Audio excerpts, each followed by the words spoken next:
June 4, 1943, Mexia, Texas. The pencil shook in Unteroffizier Werner Burkhardt's hand as he wrote in his hidden journal, the one that could have earned him solitary confinement if discovered. "The Americans must be deceiving us," he scribbled. "No nation at war could live with such abundance." Outside the window of the Pullman coach, the night shimmered with electric light, farmhouses, shops, street lamps, all glowing at 10 p.m. like constellations over the Texas plains. In Germany, blackout orders had drowned towns in darkness since 1940. Even before the war, electricity touched barely a fifth of rural farms. Yet here, in what propaganda had painted as a collapsing America, light was infinite. From the train stepped 1,850 veterans of Rommel's Afrika Korps, men who had fought across Tunisia and Libya, now prisoners of war arriving in comfort rather than chains. Not cattle cars, but passenger coaches with dining service and soft berths. The entire town had gathered to witness the spectacle, unaware they were watching the beginning of one of history's most profound psychological reversals, the quiet dismantling of Nazi faith through the sheer weight of American plenty. The journey that had begun with defeat in Tunisia on May 13, 1943, was already reshaping their beliefs. When General von Arnim surrendered with 250,000 Axis troops, the desert warriors had expected humiliation. Instead, in ports like Oran, they encountered a logistical miracle. Thousands processed daily with precision, photographed, examined, and issued identification cards. Their captors followed the Geneva Convention in fluent German. Even their first meal shocked them: white bread, real coffee, meat twice daily. For men who had eaten sand-stained rations, it felt impossible. Every step, from ship to port to train, revealed an empire of organization. The Liberty ships that carried them across the Atlantic symbolized this strength. Built in mere days, constructed from components made in dozens of states, each vessel embodied what the Nazis had mocked as chaotic democracy, yet it worked with mechanical perfection. The prisoners were crossing not just an ocean, but an ideological frontier. They had not yet seen the full face of America, the land that would dismantle Nazism not with bullets, but with light, steel, and bread. The true war for their minds was only beginning. The Liberty ships that ferried the defeated Afrika Korps across the Atlantic were miracles of steel and speed. The SS Robert E. Peary, built in just 4 days at Kaiser shipyards, symbolized the impossible rhythm of American production. Each ship was a floating monument to democracy's machinery, 250,000 components assembled from 32 states, crafted by workers who built victory like clockwork. For men raised on Nazi superiority, this silent coordination of free citizens was unthinkable. How could chaos produce perfection? They wondered. As the ships plowed westward, the German prisoners stared in disbelief at the bounty around them. Feldwebel Kurt Zimmermann wrote, "They throw away more food each day than our whole company received in a week. Half-eaten steaks scraped into bins, loaves of white bread tossed aside, gallons of milk spoiled and discarded. Waste that spoke not of carelessness but of abundance." To these men, raised in ration lines and propaganda, it felt like witnessing the economy of another planet. Each deck became a classroom of revelation. The German officers, educated, disciplined, confident, found themselves listening to American crewmen describe factories back home that built 3 ships a day, planes every hour, trucks by the thousands. These sailors spoke casually of mass production on a scale beyond comprehension. The prisoners began to realize this enemy was not improvising victory. It was manufacturing it. One Prussian officer, Colonel Wilhelm von Staubner, watched as radar antennas rotated above the bridge, technology he thought only the Reich possessed. "When I saw radar on a cargo ship," he later wrote, "I knew our war was already lost." The realization struck like thunder. Germany's science was brilliant, but America had made science common. Here, radar wasn't secret. It was standard. When the American coastline finally appeared in early August 1943, a collective silence swept the decks. Norfolk Naval Base loomed ahead, 4,000 acres of cranes, docks, and steel. The harbor itself seemed alive, ships stacked like dominoes, cranes dancing in perfect rhythm. Some prisoners whispered prayers. Others simply stared. In one day, that single port moved more cargo than Hamburg did in a week. Nazi propaganda had painted America as decadent and inefficient. Before their eyes, that lie dissolved in a roar of engines and light. The Atlantic crossing had stripped away arrogance. But what awaited them inland, the blinding, electric heart of America, would tear down everything else they believed. The train whistle pierced the humid Virginia air as the prisoners of war filed into the gleaming Pullman coaches at Norfolk. They expected boxcars or wooden wagons. Instead, they found polished brass fixtures, cushioned seats, and air vents humming softly. One American guard, red-haired and barely 20, apologized that the air conditioning wasn't working. The Germans exchanged stunned glances. Air conditioning? For prisoners? The Reich's myth of American decay evaporated before the train even moved. As the train rolled through Virginia's countryside, darkness refused to fall. Through the windows, the men saw what no German had seen in years: light, endless light. Villages and farmhouses glowed like lanterns across the hills. Street signs, diners, and shopfronts shimmered even at midnight. Obergefreiter Hans Meyer wrote in disbelief, "Each small town had more electricity than all of Hamburg. For soldiers used to blackout curtains and candlelight, it was a silent revolution." At Roanoke, the train stopped for coal and water. The prisoners watched American railway workers refuel an entire train in 30 minutes using automatic loaders and electric pumps. In Germany, the same task required 2 hours and a dozen men. Cigarettes hung from the workers' lips, their overalls spotless compared to grimy German laborers. They laughed, smoked, and drank Coca-Cola while operating massive machines that moved like clockwork. It wasn't arrogance that silenced the prisoners. It was effortless mastery. Inside the coaches, conversations turned uneasy. Some men whispered that this was all staged, propaganda to demoralize them. But as hours turned to days, the illusion only deepened. Factories flickered outside the windows. Textile mills, rubber plants, and aluminum foundries, their night shifts alive. Parking lots brimmed with cars, hundreds of them, while in Germany, even officers relied on bicycles or rationed fuel. The sheer scale of mechanized life stunned them into silence. By the time the trains crossed Kentucky, even the most loyal Nazis began to crumble internally. Each mile revealed new contradictions: the prosperity of democracy, the discipline of freedom, the abundance of a nation they had been taught to despise. Feldwebel Heinrich Müller wrote, "The waste was magnificent. Lights burning in empty buildings, fans spinning in rooms with no people. They lived as if energy itself was infinite." That phrase would echo in his post-war memoir, "The Carelessness of Infinite Resource." But the farther west they traveled, the more devastating the revelations became.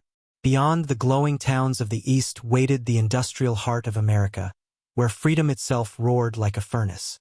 As dawn broke over Tennessee, the prisoners pressed their faces to the windows. Outside stretched a horizon of smoke, steel, and motion. Factories lined the rivers like cathedrals, their furnaces breathing light into the sky. The Alcoa aluminum plant, a city within a city, glowed orange in the early light. Its furnaces devoured 175,000 kilowatts of electricity, more power than all of Munich combined. For the first time, the soldiers of the Reich confronted something beyond their comprehension: industry as an expression of freedom. Past Louisville, the train slowed near Rubbertown, where for synthetic rubber plants loomed like metallic fortresses. Built in barely 18 months, they produced over 800,000 tons annually, 7 times Germany's best output. One prisoner, Oberleutnant Erich Hoffmann, a chemist from IG Farben, studied the skyline in silence. "Each one of these plants," he murmured, "is more advanced than anything we have built in the Reich." The guards confirmed there were dozens more across America. Hoffman realized that technological superiority had quietly changed sides. When the convoy neared Detroit, even the guards seemed proud to point through the glass. There, shimmering in the morning haze, stood the Willow Run plant, the factory that built a bomber every 63 minutes. Inside its 2.5 million square feet, 42,000 men and women assembled B-24 Liberators from 1.5 million individual parts. At its peak, the plant consumed more electricity than the entire city of Cologne. For the POWs, it was less a factory than a revelation, proof that democracy could outproduce dictatorship. One Luftwaffe pilot, Lieutenant Karl Worley, pressed his forehead to the window as the train passed the airfield. He counted 17 bombers parked in neat rows, wings gleaming. "They told us American planes were poorly made," he whispered. "But I could see the precision in the metal." In that moment, the myth of the inferior democracy collapsed completely. The machine of freedom had revealed its teeth. As the train thundered westward through St. Louis, the Mississippi River appeared like a liquid highway of industry. Barges carried more grain than the entire German harvest of 1942. Grain elevators towered on both banks, each one capable of feeding a German city for months. The realization spread through the cars like a contagion. America wasn't merely rich, it was limitless. Ahead lay Texas, not just the end of their journey, but the beginning of their unmaking. There, in the dust and sunlight, Nazi certainty would finally collapse under the weight of American abundance. The trains finally slowed as they entered Texas, hissing under the desert sun. For 3 days, the Germans had crossed a continent that seemed endless. A country alive with electricity, movement, and confidence. When they stepped off the train at Camp Hearn, dust rose around polished boots. The first thing they noticed wasn't the guards or the fences. It was the construction itself. Wooden barracks with electric lights, plumbing, steam heating, and screened windows. Prisoners of war, yet housed better than many German civilians. Unteroffizier Friedrich Radke wrote, "It was not a prison, it was another world." The camp's hospitals stunned the medical officers among them. X-ray machines, sterilizers, surgical tables, equipment most German hospitals hadn't seen since before 1940.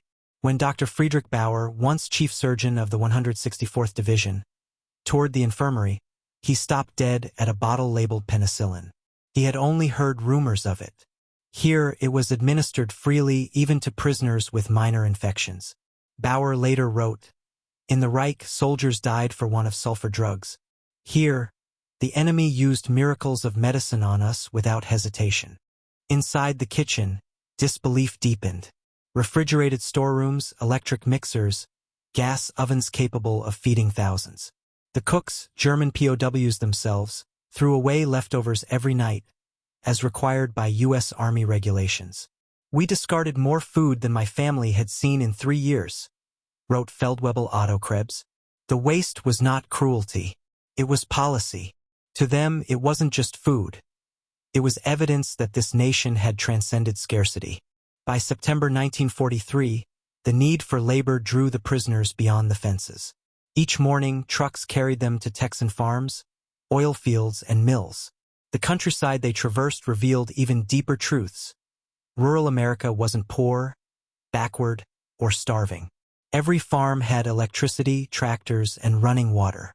They watched black and white workers eating together in fields, both earning wages. The myth of racial hierarchy that had anchored Nazism began to unravel in the open sunlight. In their diaries, a phrase appeared again and again. This was normal. Every house with a radio, every farmer with 2 vehicles, every laborer with meat for lunch, it was all ordinary. The shock wasn't in the luxury. It was in the casualness of it.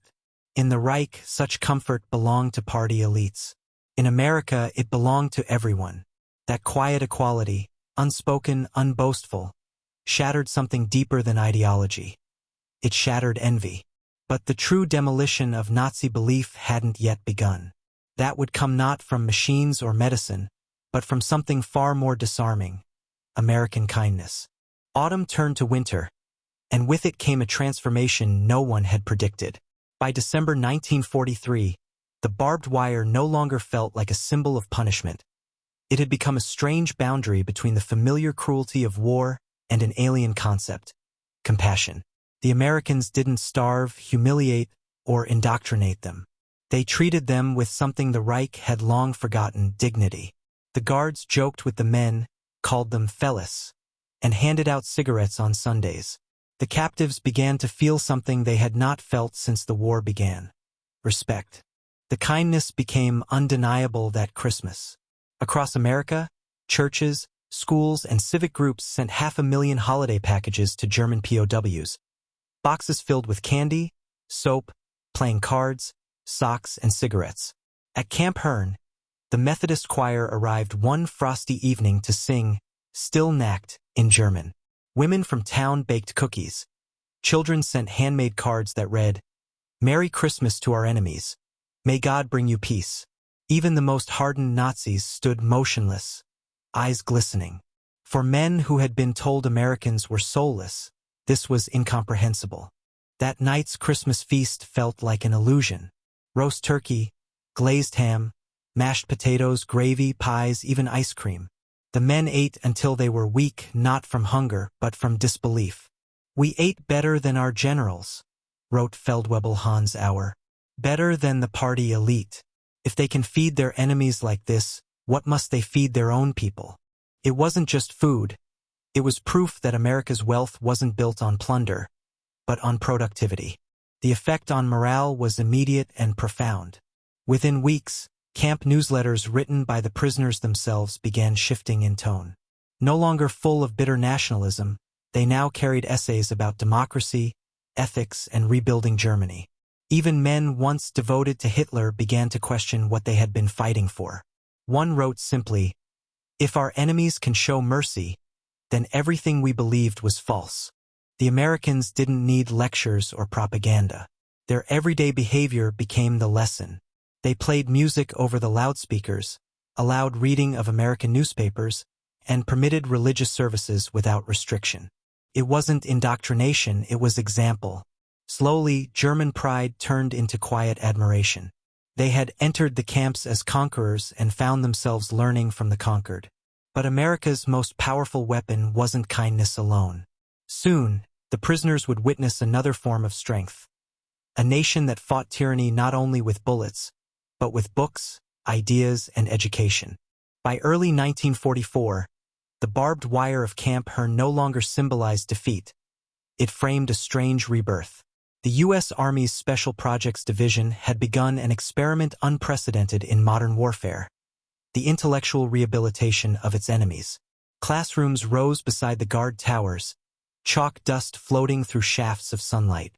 Former officers became students again, pencils in hand, studying English, economics, and American history under professors from nearby universities. A few weeks earlier, these men had saluted Hitler. Now they recited the Bill of Rights. Education became the most subversive weapon of all. The University of Chicago mailed correspondence courses. Stanford sent professors to lecture on democracy, agriculture, and modern science. The prisoners devoured the material.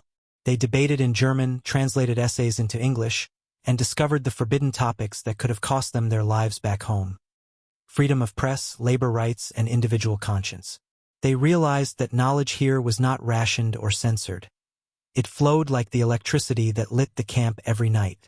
Among the students sat Dr. Wilhelm von Braun, a physicist once attached to the Kaiser Wilhelm Institute.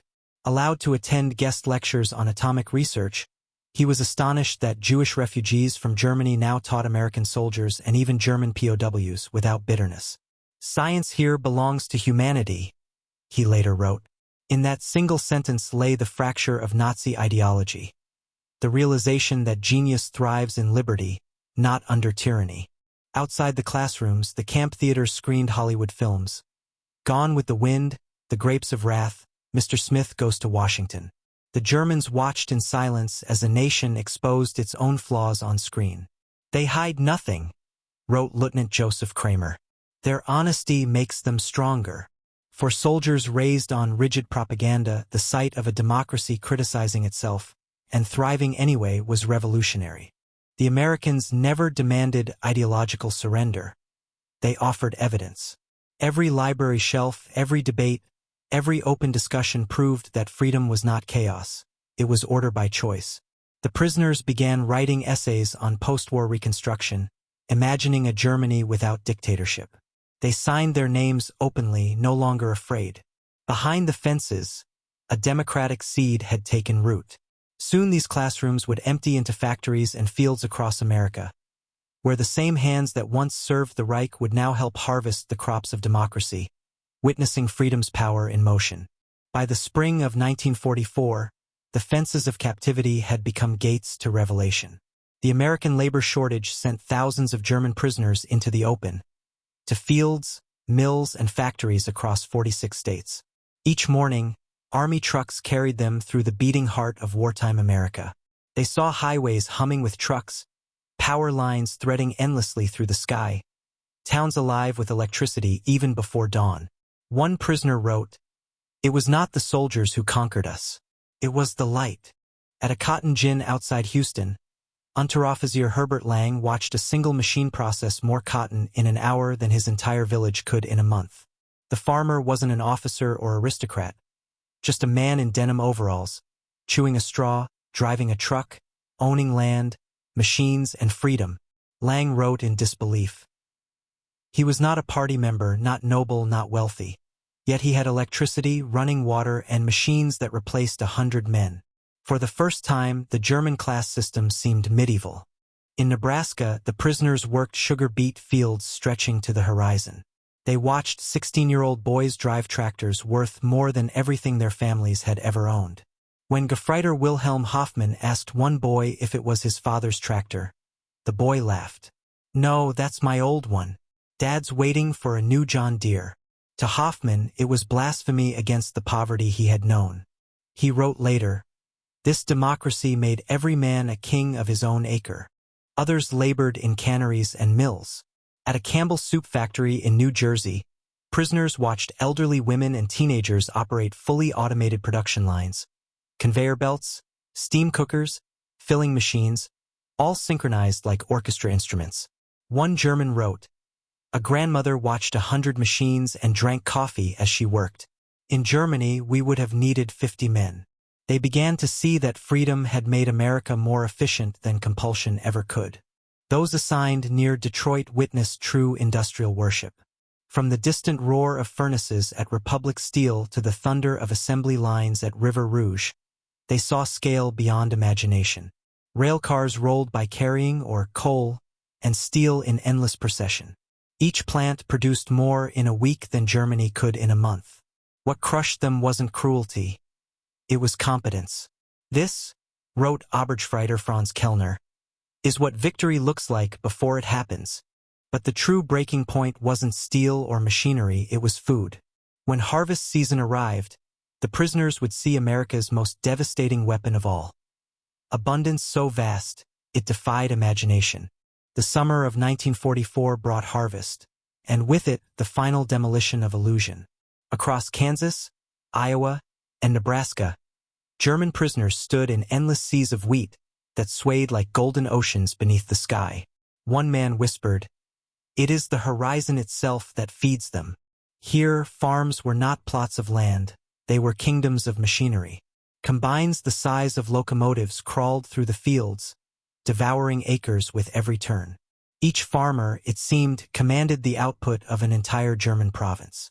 In Kansas, they watched single farms yield more wheat than all of East Prussia in a year. Unteroffizier Franz Weber recorded in his diary, "One American farmer with his machines does the work of 100 of ours. They showed me aerial photos, thousands of square miles of grain. They could lose half their harvest and still feed the world." For men from bombed-out cities, this was not agriculture. It was a form of civilization they had never known.